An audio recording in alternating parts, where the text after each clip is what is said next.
My name is Pieter Reus. I'm a consultant in the transition from waste to resource, and I have my own consultancy. Service-oriented collection is a collection which is focused on getting your resources back instead of residual waste. Of course, you will always have some residual waste, but if you change the focus on residual waste instead to resource, you get a different approach, that you raise the service level for the citizens to deposit their resources and perhaps lower a little bit your residual waste service.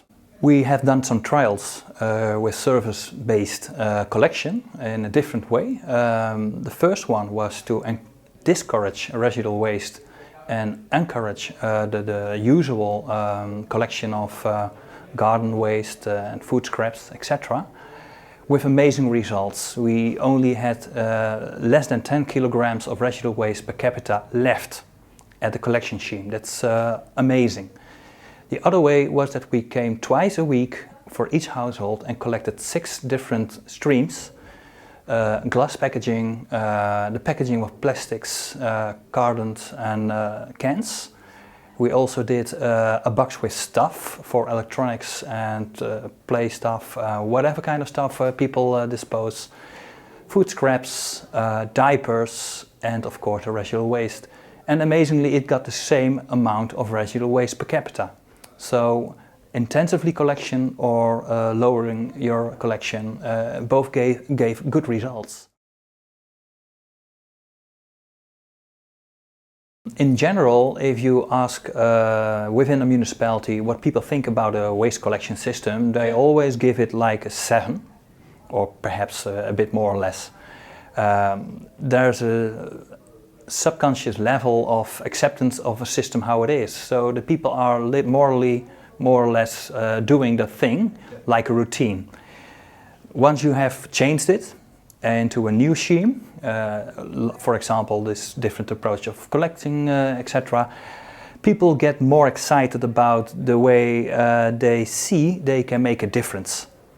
But in general the majority says it's a slight plus, because they're getting back to a routine and you get back to the subconscious level. People cooperate because they have a common sense that you have to do something for the environment. Once you get them into the awareness of change is necessary, people start thinking why and how. Well, the why thing is about communication, that you tell your story in the right way. The how thing is that you change the whole system with a better alternative.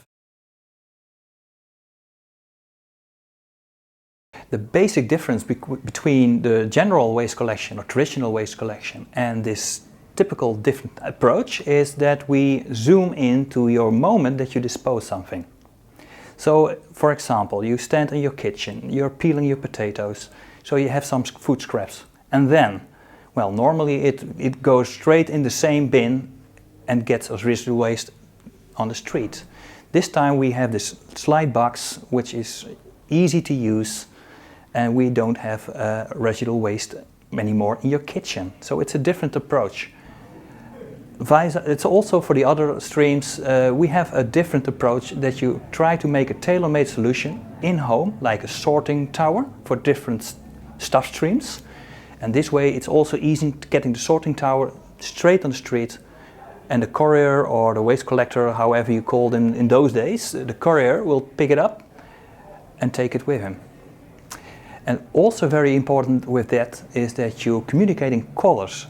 Colors like green for the food scraps, dark green or brown for your garden waste, orange, for example, in the Netherlands for your packaging materials, which is basically yellow at airports, so you can debate on the colors, but anyway, blue for paper and carton box work, etc. So it's very important that you have easy communication with colors to reach the subconscious level of people. So you have to get on the subconscious level of people with the right tools and the right communication. So we collect it more or less as stuff in our collection system, which is different. So you get this box filled with stuff, and among it is electronic devices, for example. And what we see is that the real reusable, directly resellable devices are not in the box, but repairable and dismantleable. These are in the box. Unfortunately, we don't have enough experience to give numbers in kilograms or other environmental impact numbers, but still it's very promising. We know there's about 25 kilograms of electronic devices in the Netherlands per capita.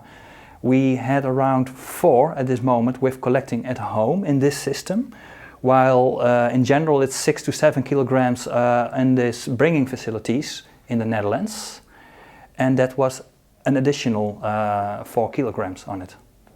So it looks promising, but we need more numbers, more experience. As I just mentioned before, in the trial we had 4 kilograms per capita on electronic devices in the stuff box, or box of stuff. We also did a trial that people had to bring the stuff into a local shop. So it's a bring facility, more or less. That gave 1.5 kilograms. So it was less. So when we get an opportunity to develop these trials or even the collection schemes, I would put my money on the collecting at home, because we also combine it with other material streams, and that makes it profitable to do.